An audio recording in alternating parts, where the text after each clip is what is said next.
에베소서 4장 11절 12절의 말씀입니다. 에베소서 4장 11절 12절의 말씀입니다. 우리 한번 함께 읽어볼까요? 시작.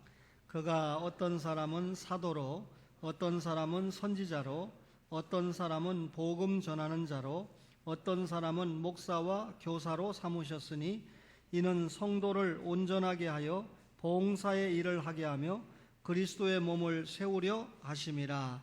아멘.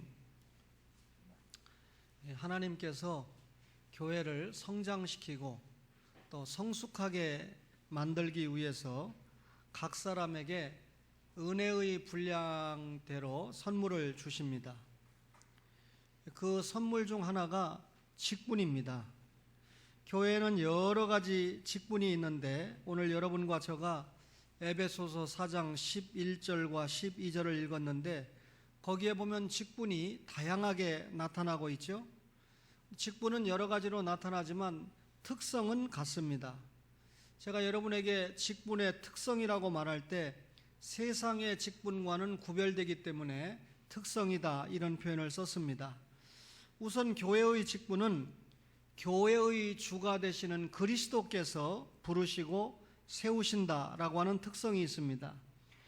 에베소 4장 11절에 그가 어떤 사람은 사도로, 어떤 사람은 선지자로, 어떤 사람은 복음 전하는 자로, 어떤 사람은 목사와 교사로 삼으셨으니 라고 기록을 했습니다. 여기 그가 그랬는데 그가 누굽니까? 바로 예수님이죠. 그리스도께서 교회의 직분을 세우셨다 그 말이죠. 그런데 그리스도께서 교회의 직분을 세우실 때 직분의 다양성을 말씀하고 있습니다. 여러분, 교회는 한 가지 직무나 한 가지 은사를 가지고 운영될 수가 없습니다. 각자 하나님께로 받은 개성이나 그 은사로 협력을 하는 가운데 교회가 진정한 하나가 될 수 있다 그 말이죠. 성경을 여러분이 잘 읽어보면 구약 시대에는 하나님께서 직분자를 직접 부르셨습니다. 아브라함아 아브라함아, 사무엘아 사무엘아 직접 부르셨는데 신약교회에서 보면 회중의 선택을 통해서 직분자를 세우시는 것을 알 수가 있습니다. 성경 계시가 완성되고 또 성령이 임재하시기 때문에 여러분, 예수님을 믿고 세례받은 사람들은 누구나 하나님의 뜻을 분별할 수 있다고 믿는 겁니다. 그래서 직분자를 세울 때 세례받은 성도들을 통해서 투표를 해서 직분자를 세우게 되죠. 이번 주 토요일에 우리 교회가 3분의 집사님과 4분의 권사님이 임직을 하고 또 취임을 하게 되는데 그 사전 단계에서 여러 절차가 있었습니다만 공동의회를 통해서 세례받은 성도, 세례교인 이상이 투표를 해서 이분들이 만장일치 혹은 이렇게 성도들의 환영을 받으면서 선택이 됐기 때문에 그동안 준비하는 과정을 통해서 임직식을 가지게 되었습니다. 여러분, 국가나 특정한 공동체에서도 투표하지 않습니까? 그런데 그 국가나 공동체에서 투표하는 것과 교회에서 투표하는 것은 다릅니다. 국가가 투표하는 것은 국민들의 뜻을 확인하는 거죠. 이 사람이 대통령으로서 또는 국회의원으로서 어떠냐, 국민들의 뜻을 물어서 투표를 하는 과정을 통해서 세움을 받게 됩니다. 그러나 교회가 투표를 하는 것은 국민들의 뜻을 묻는 것이 아니라 하나님의 뜻을 묻는 것입니다. 구원받고 성령의 인도를 받는 세례교인 이상 성도가 하나님의 뜻을 분별하기 때문에 그 성도들이 투표를 해서 하나님의 뜻이 어떻게 나타나는가 그 결과에 따라서 일꾼을 세우는 것이죠. 따라서 교회의 일꾼이 된다라고 하는 것은 결국 투표를 하는 사람이나 선택을 받은 사람이나 다 그리스도께서 우리의 주인이 되신다라고 하는 것을 깨닫고 투표를 하고 또 선택을 받아야 됩니다. 따라서 교회의 직분은 주님께서 부르시고 세우시는 특성이 있습니다. 그런데 이 교회의 직분은 명예나 권세가 아니고 사명과 책임이라고 하는 것입니다. 에베소 4장 12절에 이는 성도를 온전하게 하여 봉사의 일을 하게 하며 그리스도의 몸을 세우려 하심이라 그랬습니다. 교회 안에 하나님께서 다양한 직분을 세우신 목적을 오늘 이 본절에 세 가지로 설명을 하는데, 그 첫 번째가 뭡니까? 성도를 온전하게 하기 위함이다 그랬습니다. 여기 온전하다라고 하는 말은 이 외과에서 사람들의 뼈를 이렇게 맞추어서 온전하게 하는데 이때 사용한 말입니다. 또는 찢어진 그물을 수리할 때도 온전하게 한다, 이 말을 사용을 했고, 범죄한 사람을 교정해서 바로 잡을 때도 온전하게 한다, 이 말을 사용을 했습니다. 여러분, 복음을 선포해서 복음을 받은 성도들이 거기에서 끝나지 않고, 구원받은 데서 끝나지 않고 하나님께서 원하시는 온전한 생활을 할 수 있도록 회복시키고 훈련시키는 것을 말하는데, 여러분, 직분자를 세우면 이런 직분자를 통해서 물론 자신도 포함하지만 성도들의 믿음을 바로 세우고 온전케 하는데 권사의 직분이 혹은 집사의 직분이 사용을 받게 된다, 그 말이죠. 또 봉사의 일을 하게 하기 위함이다 그랬는데, 여러분, 우리가 직분을 받습니다. 그리고 그 직분에 따른 여러 가지 책임이 따라오는데, 교회는 직분을 받은 성도들이 그 직분과 기능에 맞게끔 봉사할 수 있는 틀을 제공을 합니다. 장로님으로 세움을 받으면 장로님이 해야 될 일이 있습니다. 또 집사님으로 세움을 받으면 혹은 권사님으로 임직을 받으면 그가 집사로, 권사로 혹은 구역장으로 감당해야 될 일이 있다, 그 말이죠. 따라서 교회의 직분은 명예직이 아니고 권세직이 아니고 사명과 책임을 감당하는 직인데, 그 마지막 하나가 그리스도의 몸을 세우기 위함이다 그랬습니다. 왜 우리에게 하나님께서 직분을 허락하십니까? 그것은 그리스도의 몸된 교회를 세우기 위해서입니다. 직분을 통해서 교회가 성장하고 우리의 이 직분을 통해서 성도와 성도들이 영적으로 성장을 하게 됩니다. 여러분, 그리스도의 몸인 교회를 세워가는 것은 모든 성도들의 과제입니다. 모든 성도가 다 이 그리스도의 몸된 교회를 세워가는데 동원이 돼야 되는데, 그 가운데 특별히 직분을 받은 직분자들은 교회를 세워가는데 결정적인 역할을 해야 된다, 그 말이죠. 그러면 이 토요일에 이 임직을 받는 7분을 위시해서 이 초원의 기존의 모든 직분자들이 교회를 세워가는데 결정적인 역할을 해야 되는데, 이게 성도를 온전하게 하고 또 봉사의 일을 하고 그리스도의 몸된 교회를 세우기 위해서 직분자를 세우는데, 이 직분자들이 이 사명을 감당하기 위해서는 어떤 모습이 보여져야 됩니까? 섬김의 자세가 나타나야 되죠. 섬김은 교회가 갖는 최고의 가치입니다. 섬긴다라고 하는 것은, 내가 누군가를 섬긴다라고 하는 말은 남을 유익하게 한다, 그 말 아니겠습니까? 여러분, 하나님께서 사람을 창조하실 때 남자와 여자로 창조하셨습니다. 여러분, 남자를 먼저 창조하시고 하와를 돕는 배필로 창조해 주시지 않았습니까? 그리고 예수님께서 이 땅에 오셔서 나는 섬김을 받으러 온 것이 아니라 섬기러 왔다. 그분이 십자가에서 자신의 목숨을 주심으로 사실상 우리를 섬기셨습니다. 예수님은 평생 섬기는 자로 사시다가 마지막 목숨까지 바쳐 섬기는 자의 표상을 남기셨다, 그 말이죠. 여러분, 따라서 우리가 예수를 믿고 구원받았습니다. 여러분, 우리가 예수를 닮는 것을 우리의 삶의 목적이라고 이야기하지 않습니까? 그 예수를 닮아간다라고 그러면 예수님의 이런 섬김의 모습을 따라가야 되죠. 구원의 은혜를 받은 성도라고 그러면 누구나 섬김의 생활을 요구받고 있습니다. 여러분과 제가 받은 재능, 지식, 재산, 건강, 알고 보면 모두 누가 주셨습니까? 하나님께서 주신 거 아닙니까? 하나님께서 주신 이 모든 것들을 자신만을 위해서 사용하는 것이 아니라 타인을 위해서, 그리고 교회를 위해서 사용하는 것을 하나님이 원하십니다. 따라서 여러분과 저의 직분을 통해서 많은 사람들에게 복음을 전하는 걸 원하시고, 또 복음을 전함받은 사람들에게 생명을 얻게 해서 그들로 하여금 더욱더 풍성한 생명을 누리도록 우리가 헌신해야 됩니다.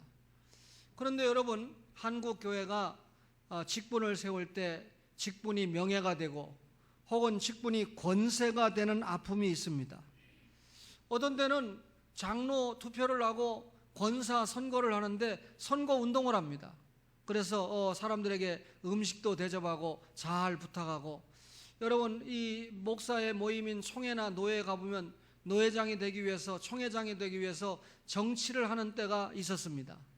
총대들에게 10만 원 내지 20만 원씩 봉투가 날라왔던 때가 불과 몇 년 전입니다. 지금은 자성하면서 이런 것들이 많이 고쳐졌지만 여러분, 이런 교회 안에 있어서는 안 될 일이죠. 평상시에 오늘 이 말씀을 받은 대로 이분을 집사로 세우면, 이분을 권사로 세우면 정말 성도를 온전하게 하고 봉사의 일을 하고 그리스도의 몸을 바로 세울 수 있는 분이다, 이렇게 생각이 되면 그분을 과감하게 우리가 지지해서 투표로 우리의 뜻을 나타내는 거죠. 고린도전서 4장 16절에 바울이 나를 본받는 자가 되라 그랬는데, 제가 처음에 그 말씀을 볼 때 잘 이해를 못했어요. 바울이 대단한 분인 건 알지만 나를 본받는 자가 되라고 하면 이건 좀 교만한 분이 아닌가. 그런데 전후 문맥과 원문을 자세히 살펴보면 내가 예수님을 본받는 자가 되려고 애쓰는 것처럼 너희도 나를 본받는 자가 되라, 그 말입니다. 바울이 얼마나 전도하는데 열심히였습니까? 선교하는데 얼마나 열심히였습니까? 예배 생활하는데 얼마나 열심히였습니까? 영혼을 사랑하는데 얼마나 열심히였습니까? 특별히 기도 생활을 하는데 얼마나 열심히였습니까? 내가 이렇게 주님을 본받아서 주님의 일을 하는 것을 너희도 본받으라 그랬죠. 여러분, 바울은 신방하는데 아주 열심히였습니다.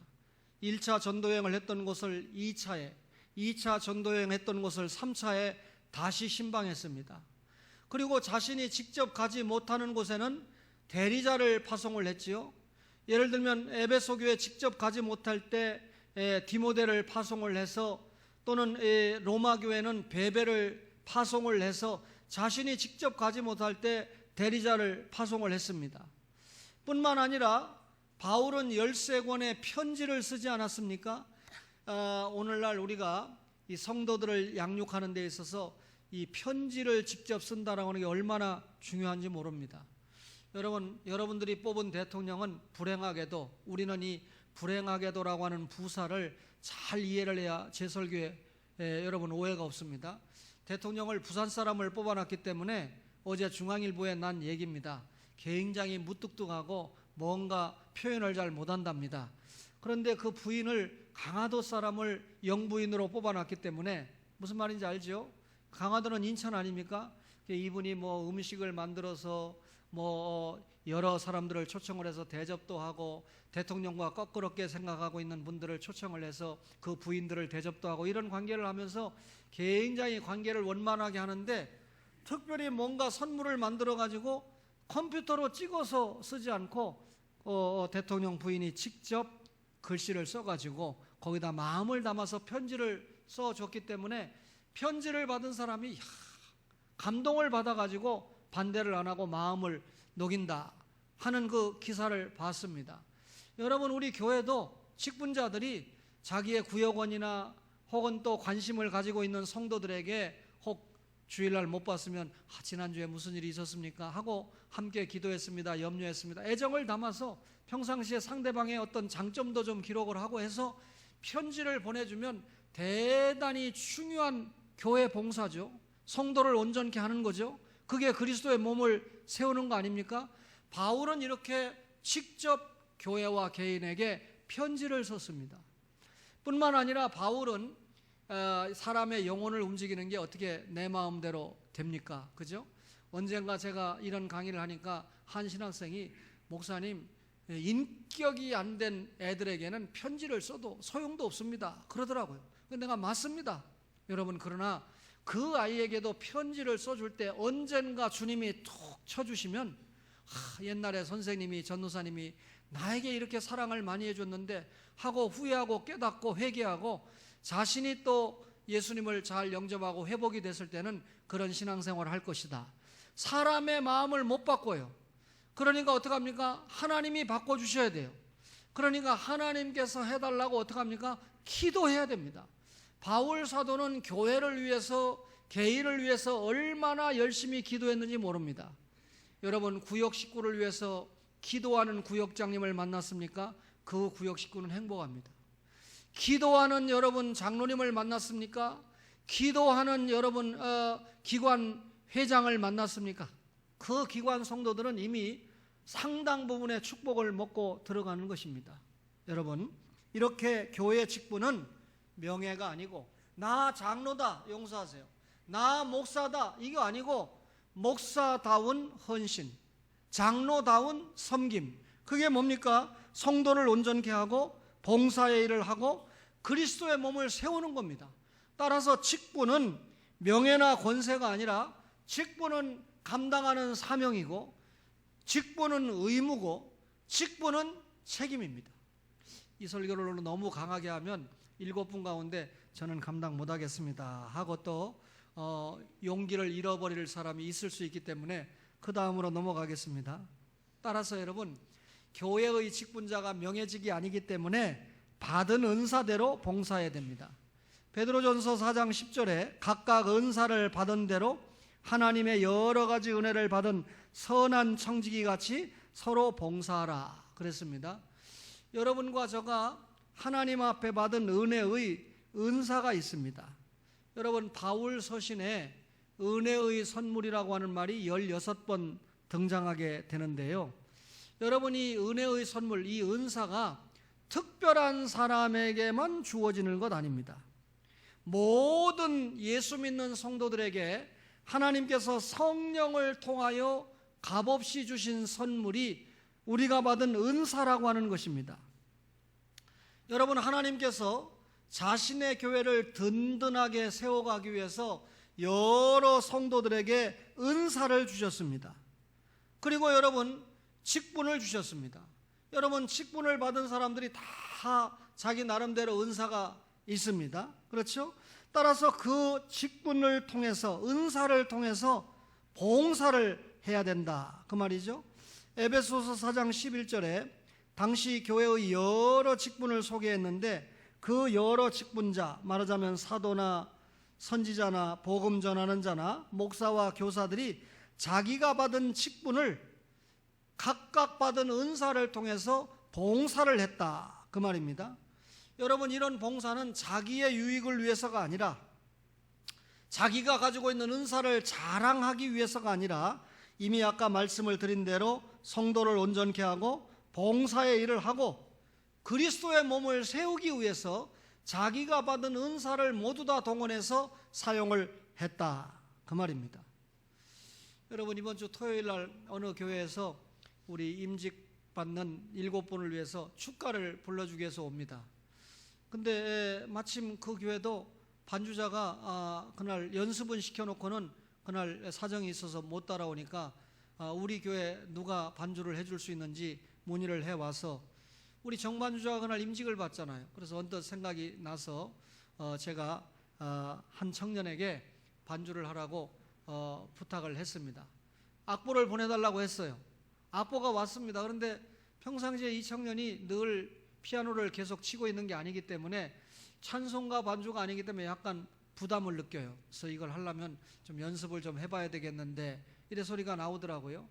그래서 바로 그걸 정반주자에게 보냈더니 바로 1초도 안 돼가지고 이건 제가 반주할 수 있습니다.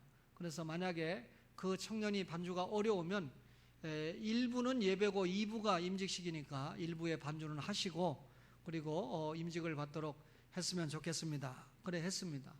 청년이 안 하려고 처음부터 나는 이거 못합니다 이러면 내가 용서해서 좀 괘씸하게 생각했을 텐데 조금 반주를 요즘 쉬고 있기 때문에 좀 어렵게 생각이 되지만 한번 연습을 해보겠습니다. 그래서 제가 오늘 정반주자가 왔길래 이 청년이 이게 반주가 될 수 있는가를 좀 옆에서 지켜보고 그게 가능하면 그래도 그날 취임을 받는 날이니까 청년이 하도록 하고 정 어려우면 우리 집사님이 했으면 좋겠습니다. 이게 목사의 마지막 단언입니다. 그러니까 안 하려고 하는 게 아니라 자기가 받은 은사를 가지고 어떻게 하든지 주님의 일이 될 수 있도록 하려고 하는 그런 자세가 중요하다라고 생각하기 때문에 잠깐 제가 이런 예화를 한 것입니다.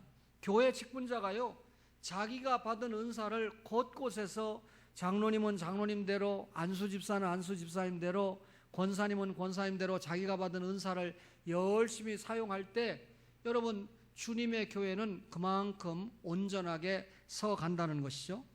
여러분 은사의 종류가 다양합니다. 여러분과 저가 어떤 은사를 받았을까요?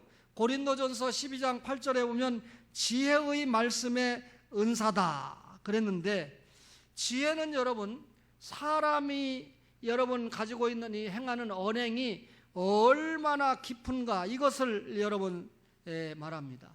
지혜를 가진 사람이 많으면요, 그 지혜를 가진 사람들 때문에 많은 사람들에게 덕을 세웁니다. 지식의 말씀의 은사도 있습니다. 여러분 성령님께서 우리에게 이 말씀을 이해를 시켜주셔서 깊은 진리 지식을 가지게 하는데, 깊은 진리 지식을 가진 사람은 지식의 말씀의 은사를 받은 사람입니다. 믿음도 은사입니다. 여러분이 믿음이 은사라고 그럴 때요, 구원 얻는 믿음을 말하는 것이 아니라 생활하는 믿음을 이야기합니다. 고린도전서 12장 9절인데요. 여러분 우리가 생활하는 믿음을 통해서 여러분 그 장로님 정말 장로님이라 다르네. 저분이 권사님이었구나.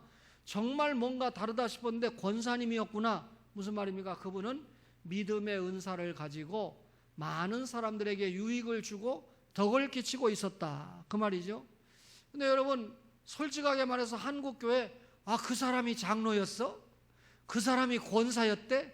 이런 소리를 듣는 경우가 더 많으니까 젊은이들로 하여금 안티 기독교인들을 많이 생산하고 교회를 떠나게 하죠. 여러분들이 속으로 그러죠. 지금 이거 뭐 그런 목사가 있어 왜 그건 빼놉니까? 지금 그렇게 얘기하고 있죠. 참 제가 목사의 한 사람이지만 마음 아픕니다. 병 고치는 은사도 있습니다. 여러분 지금이야 뭐 의사들이 많고 의술이 발달했으니까 병 고치는 일에 대해서 크게 고통을 받지 않지만, 과거에 의사들이 부족했고 의술이 약했을 때 정말 별거 아닌 병이라고 해도 하나님이 고쳐주시지 않으면 어려움을 통과할 때가 많았습니다. 초대교회 당시에 여러분 많은 이 병고침의 은사들이 사도들을 통해서 주의 종들을 통해서 나타나지 않았습니까? 그것도 은사입니다. 지금도요 의사가 고치지 못하는 엄청난 암이라 할지라도 하나님이 은혜를 주시면, 은사를 주시면 어떤 분의 기도를 통해서 치유가 될 수 있습니다. 그걸 만약에 부정하면 성령님의 능력을 부정하는 것과 마찬가지지 않습니까? 그러나 중요한 것은 과거처럼 그런 병 고치는 은사가 그렇게 흔하게 다양하게 나타나지는 않는다라고 말씀을 드리고 싶습니다. 능력을 행하는 것도 은사입니다.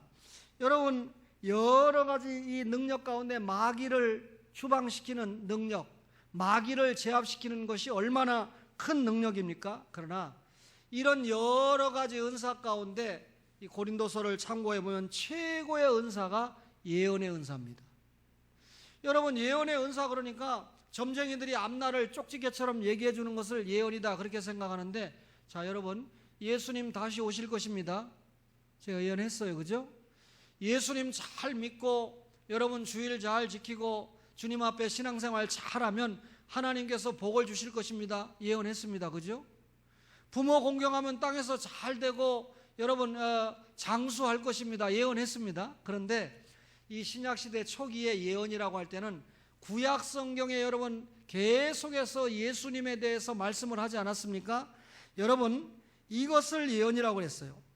여러 은사 가운데 가장 큰 은사를 예언이라고 했는데, 구약 성경에 보면 그리스도에 대한 증거가 너무나 많거든요. 직간접적으로 456번이나 예수님이 오신다라고 예언하지 않았습니까? 이것을 초대교회 때는 예언이다 이렇게 보았는데, 그러면 지금은 여러분 초대교회 시대가 아니잖아요. 신약 성경도 종결이 되고 교회 역사 시대를 살아가고 있으니까 지금은 예언이 뭡니까? 신구약 성경 말씀이 예언의 말씀이고, 이 예언의 말씀을 믿고 전하는 것이 예언입니다. 그러면 제가 지금 여러분 보통 설교하고 있다 이렇게 표현하는데 지금 이 시간에 제가 여러분에게 뭘 하고 있는 거죠? 예언의 말씀을 전하고 있는 겁니다.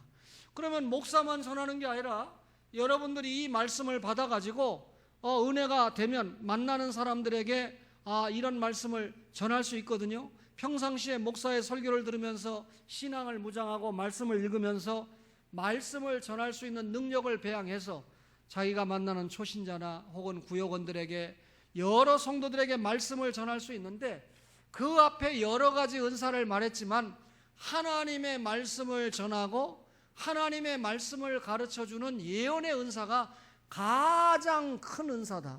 그런데 말씀을 전하는 은사에 집착하지 않고 방언의 은사에 집착하는 그런 성도들이 적지 않기 때문에 참 안타까운 마음이 있습니다. 여러분, 각종 방언을 말하는 은사, 그것도 은사는 은사입니다. 근데 성경에 방언이라고 말할 때 여러분, 각 민족들이 사용하는 언어가 방언입니다. 베드로가 설교하는데 천하 각국에서 몰려든 성도들이 자기 나라 말로 설교를 알아들었습니다.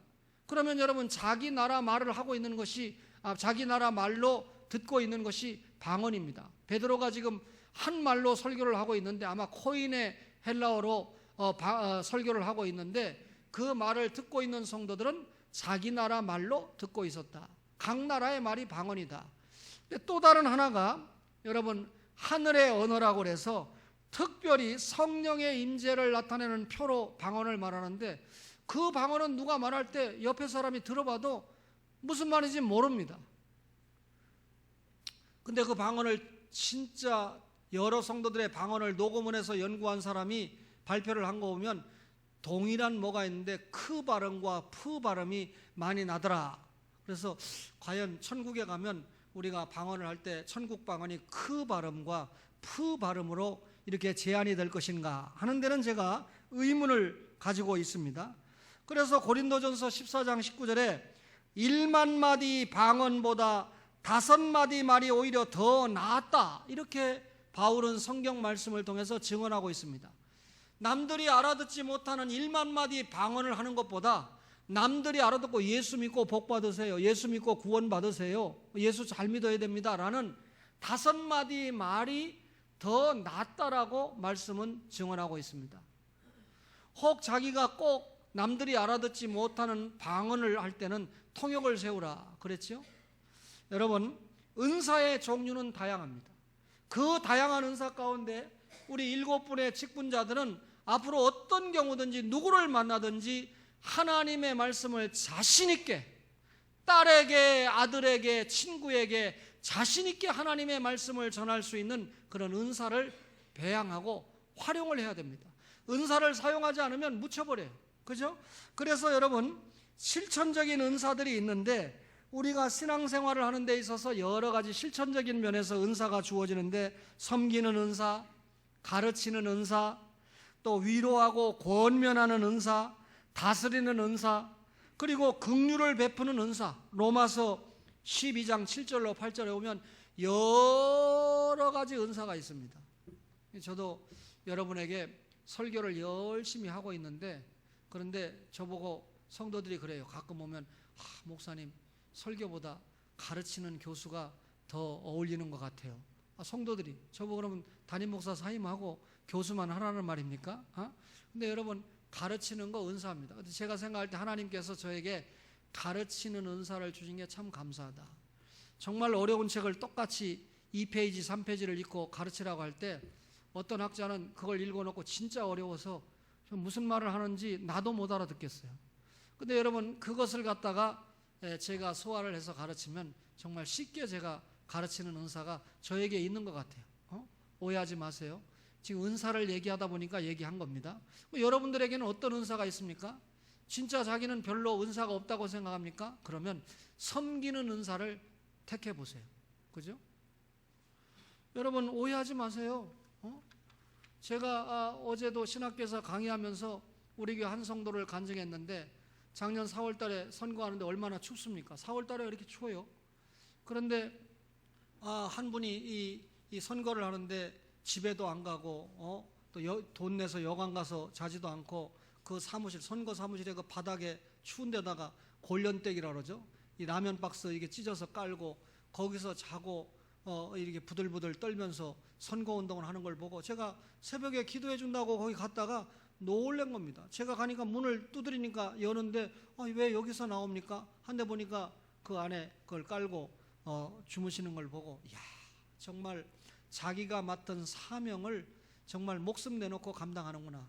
야, 이런 분들이 있다면 정말 사회나 그 조직이 빛나겠다. 여러분, 대충 월급 받으면 그냥 월급이나 받고 일은 대충 하려고 하는 거 아닙니까? 그런 모습을 보면서 제가 참 그분을 존경하게 됐고 인정하게 됐고 마음속에 참 귀한 분으로 새기게 됐습니다. 여러분, 새겨들어야 됩니다. 은사는 하나님의 주권 안에서 각 사람에게 주어지는데 삼위 하나님께서 오늘 이 설교하는 목사나 말씀을 받는 여러분들에게 각 개인에게 필요한 은사를 하나님께서 주셨다는 겁니다. 하나님의 뜻대로 은사를 주신 겁니다. 그러면 여러분, 하나님께서 뜻대로 은사를 왜 주셨을까요? 모든 은사를 통해서 하나님을 섬기라는 겁니다. 여러분, 하나님을 섬기는 방편으로 은사를 주셨다는 겁니다. 하나님을 섬기는 방편으로 은사를 주실 때 하나님께서 여러분 어떻게 합니까? 이 작은 자 하나에게 한 것이 나에게 한 것이다. 하나님 사랑은 이웃 사랑으로 반드시 나타나야 되죠. 그러니까 교회의 직분자는 목사를 위시해서 여러분들이 영혼을 사랑하지 않으면 안 되는 겁니다. 정말 영혼을 사랑하는 모습을 볼 때 여러분과 저가 가지고 있는 은사를 잘 활용할 수 있다는 거죠. 은사를 하나님께서 왜 주셨습니까? 말 그대로 유익하게 하려고 은사를 주셨습니다. 하나님께서 뜻하신 바를 위해서 은사를 주셨는데 우리가 가지고 있는 이 은사가 하나님이 주셨고 하나님의 의도대로 사용이 됩니다. 여러분, 우리에게 은사가 개인에게 주어졌는데 그 개인이 받은 은사를 통해서 개인의 교만이나 나는 이런 은사를 받았다라고 자랑거리로 삼는다고 하면 그건 곤란하다는 거죠. 예수 믿는 신자는 자기가 받은 은사를 가지고 겸손하게 사용하는 미덕이 필요합니다. 하나님께서 주시는 은사를 자신의 욕심이나 채우는 데 사용하면 안 됩니다. 하나님께서 주신 은사를 그리스도의 몸된 교회를 세우는 데 사용을 해야 됩니다. 따라서 개인 의식보다는 공동체 의식이 중요하다는 거죠. 각자 맡은 바 직분자들이 자기의 소임을 잘 은사를 동원해서 충실히 감당하면 여러분, 하나님의 교회는 든든히 서갈 것입니다. 따라서 모든 은사는 최고의 은사인 사랑 안에서 또 교회의 유익과 성장이라는 목적을 가지고 유기적인 통일성을 이루어야 됩니다. 여러분, 하나님께서 직분자를 위시한 여러분과 저 모두에게 은사를 주셨습니다. 여러분, 여러분이 가지고 있는 모든 은사를 하나님의 영광을 위해서 이웃을 사랑하면서 동원하고 사용하는 은혜가 있기를 바랍니다. 그런데 여러분, 이 은사는 소멸되기도 하고 또 더 충만해지기도 한다는 것입니다. 성령님께서 우리에게 은사를 주셨을 때 그 은사가 항상 유지되면 얼마나 좋겠습니까? 그런데 어떤 때는 가지고 있던 은사가 소멸되기도 합니다. 여러분, 이전에 받은 은사가 완전히 소멸되는 경우가 있어요. 따라서 여러분, 우리가 받은 은사가 더욱더 충만한 은사로 사용받게 하기 위해서 해야 될 일이 있는데 그 중에 하나가 겸손한 것입니다. 하나님께서 겸손한 자에게 은혜를 주신다고 베드로전서 5장 5절에 그렇게 말씀합니다. 여러분, 앤드류 모레이라는 학자는 첫째도 겸손, 둘째도 겸손, 셋째도 겸손이라고 그랬습니다. 여러분과 저가 여러분, 겸손이라는 건 남을 나보다 낮게 여기는 게 아니라 나보다 높게 여기는 것이, 그런 자세를 갖는 것이 겸손 아니겠습니까? 그렇죠? 또 여러분, 기도해야 됩니다. 이 충만한 은사를 누리려고 하면 기도해야 되는데 초대 교회 당시에 여러분, 은사를 받은 사람을 연구해보면 모두 다 성령 충만하여 은사를 받았습니다. 여러분, 성령 충만한 은사가 누구에게 임합니까? 기도하는 사람에게 성령 충만의 은사가 임하는 것을 공통적으로 볼 수가 있습니다. 또 순종해야 됩니다. 자신을 하나님 앞에 바로 세우지 않고 은사를 통해서 사람들 앞에 자신을 세우려고 합니다. 하나님 앞에 자신을 세우려고 하는데 사람들 앞에 자신을 세우려고 하면 여러분 하나님께서 주셨던 은사도 회수해 간다는 거죠. 또 은사가 계속해서 빈달려고 하면 하나가 돼야 됩니다. 여러분 성부 하나님이, 성자 예수님이, 성령 하나님이 같죠? 제가 믿는 삼위 하나님이나 여러분이 믿는 삼위 하나님이 같죠? 그 삼위 하나님이 우리를 구원시켜서 하나님의 자녀가 됐죠? 그러면 여러분 하나님의 자녀가 된 우리가 성령님을 통해서 은사를 받았다고 하면 그 은사가 각인이 받은 은사지만 그 은사가 하나님의 목적을 위해서, 하나님의 교회를 위해서 하나로 모아져야 된다. 따라서 주님의 영광을 위해서 우리가 계속 은사를 사용한다고 하면 은사가 소멸되지 않고 충만해지는 경우가 있어요. 과거에 우리 대선배 목사님들 가운데 그냥 기도만 하면 병이 뚝뚝 떨어지는 그런 은사가 있었습니다. 근데 지금은 그런 목사님을 거의 못 찾아봅니다. 여러분 그렇게 훌륭한 은사를 받았던 분들이 하나님의 영광을 위해서 은사를 계속 사용했으면 좋았을 텐데 어느덧 이것이 자신의 유익을, 자신의 영광을, 자신의 이름을 내는데 동원이 되면서 하나님께서는 어느 순간 그 은사를 거두어간 역사를 저는 교회사적으로 확인을 하고 있습니다. 여러분 대통령이 되기 전에는 교회 가서 주차 관리도 합니다. 그죠? 시장이 되기 전에는 가서 교회 가서 주차 관리도 합니다. 여러분 사장도 하고 또 고관대작도 하고 이렇게 유명한 사람이 교회 와서 그죠? 이 주차 관리를 하고 있다면 그 주차 관리의 모습을 보는 성도들 자신이 굉장히 은혜가 되지 않겠어요? 두말하면 잔소리죠. 그렇죠? 근데 여러분 그런 분들이 여러분 시장도 되고 대통령도 되고 요직을 거쳤습니다. 요직을 거치고 난 다음에 그거 절대 안 하잖아요. 왜 안 합니까? 경호상에 문제가 있으니까.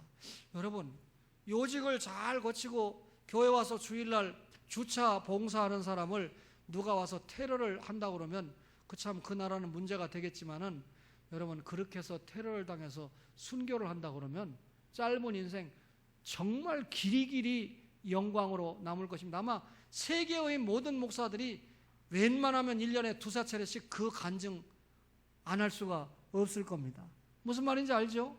시종이 여일하게 여러분과 제가 겸손하게 우리가 받은 은사를 정말 무슨 표를 얻기 위해서 하거나 명예를 얻기 위해서 하는 것이 아니라 정말 영혼을 사랑하는 마음으로 하나님 저를 국회의원 시켜주셨는데, 하나님 저를 장관 시켜주셨는데, 하나님 저를 공부시켜서 의사, 법관을 만들어줬는데 그래도 제가 이런 이 사회적인 직위를 통해서 오히려 교회 가서 더 겸손하게 성도를 섬기는 모습을, 주방에 가서 설거지도 하고 화장실에 가서 청소도 하고 그죠? 또 이 주차 관리도 좀 해주고 또 토요일날 이 임직식 같은 거 하면 이 좌우에 서서 좀 안내도 하고 안에는 에어컨이 들어오는데 바깥에는 에어컨 안 들어 더워서 나는 안에서 할래 이게 아니고 바깥에가 더우니까 나는 바깥에 가서 안내를 하겠다 하는 그런 마음을 가지고 섬기면 하나님이 얼마나 기뻐하시겠습니까? 그죠? 남들이 힘들어하는 것을 내가 감당하려고 하는 그게 직분과 은사를 받은 자의 자세가 될 때 그 교회는 정말 멋지고 행복한 교회, 그리스도의 몸된 교회로 바로 서갈 수 있다 그 말입니다. 좋은 교회는 성도가 그렇게 엄청나게 많은 교회는 아니지만 그래도 여러분 정말 믿음 좋은 성도들이 출입하는 교회입니다. 이 교회에 이미 장로님들이 계시고 안수 집사님도 계시고 권사님들도 계시지만 이번에 세 분의 안수 집사님이 세워지는데 이전과 달리 30대 후반 내지는 40대입니다. 또 권사님들도 이전과 달리 아주 젊은 권사님들이 임직을 받게 됩니다. 따라서 기존의 집사님과 권사님들과 함께 시너지 효과라고 그러죠.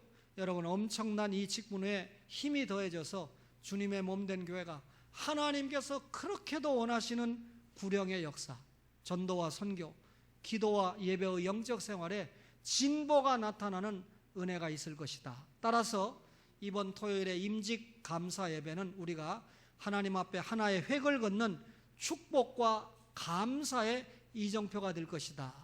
여러분 그렇게 생각하고 임직 준비하는 분들은 감사하고 또 임직을 받는 성도들을 위해서 함께 준비하고 기도하는 초원의 가족들도 함께 감사하는 그런 축복의 절기, 축복의 축제가 되기를 간절히 바랍니다.